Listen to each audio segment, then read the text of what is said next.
Oh, bonjour! Vous connaissez sans doute le Dry January, ce mois où des hommes et des femmes du monde entier se donnent pour objectif de ne boire aucune goutte d'alcool durant le mois de janvier.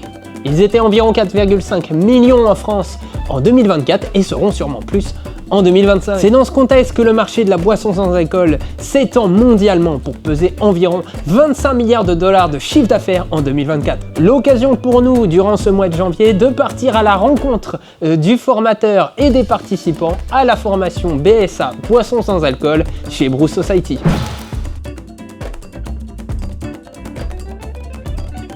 Au cours de mon parcours professionnel dans les brasseries, on était toujours confronté à la consommation des boissons sans alcool. Donc on a toujours essayé de créer, innover des produits type soda, limonade et même travailler sur des fermentations pour obtenir des boissons sans alcool qui pouvaient justement plaire à plus de personnes. Et à chaque entreprise et à chaque brasserie, quasi, on était en production éphémère ou continuelle de boissons sans alcool. Non, moi je suis brasseur depuis un moment, et puis à la fois par goût personnel et puis parce que ça correspond à une demande, j'ai envie de développer de nouveaux produits sans alcool. Voilà. En fait, le monde de la boisson, c'est quelque chose de tout à fait nouveau pour moi. Je suis issu du monde technique, un nouveau projet. C'est un projet de cœur et un projet de vie.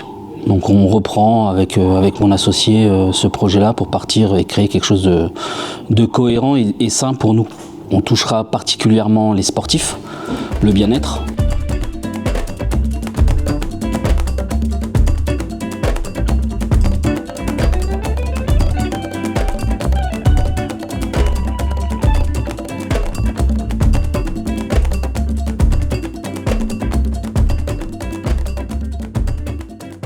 La BSA, une semaine de formation à Brew Society. En boissons sans alcool, on essaye de toucher une large gamme de boissons sans alcool. On essaye déjà de voir en général qu'est-ce qui se fait dans le monde actuellement, en France et à l'étranger, pour justement essayer de découvrir des innovations et des créations. On a une partie de théorie où on va étudier précisément des boissons fermentées, type kombucha, kéfir, ginger beer, et des boissons un peu plus conventionnelles, mais sous un attrait un peu plus artisanal, donc limonade, soda et Hopi Water. À l'heure actuelle, c'est une boisson qui va être aussi de plus en plus en vogue.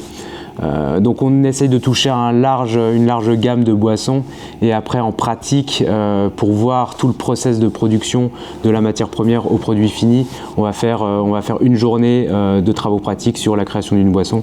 Là, en l'occurrence, sur cette semaine, c'était limonade à adapter selon les motivations de chacun.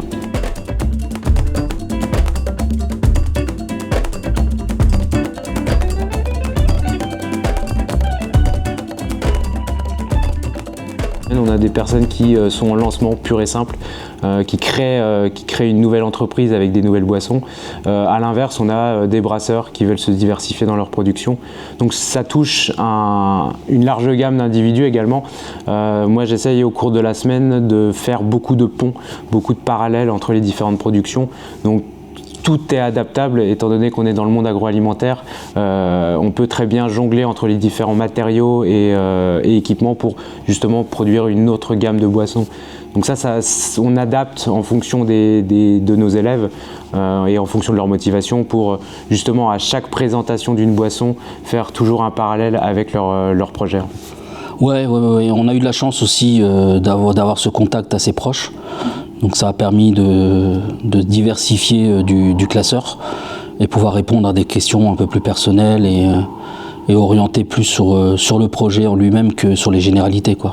Oui, ça m'a apporté tout un tas d'éléments, ça a fait avancer ma réflexion, et puis l'idée de faire cette formation, c'était d'accélérer un peu les choses plutôt que de chercher de la biblio, de naviguer à droite à gauche sur internet, aller voir les collègues qui font déjà ça, d'avoir un condensé de tout ça. Donc là maintenant je vais pouvoir avancer beaucoup plus rapidement dans mon projet.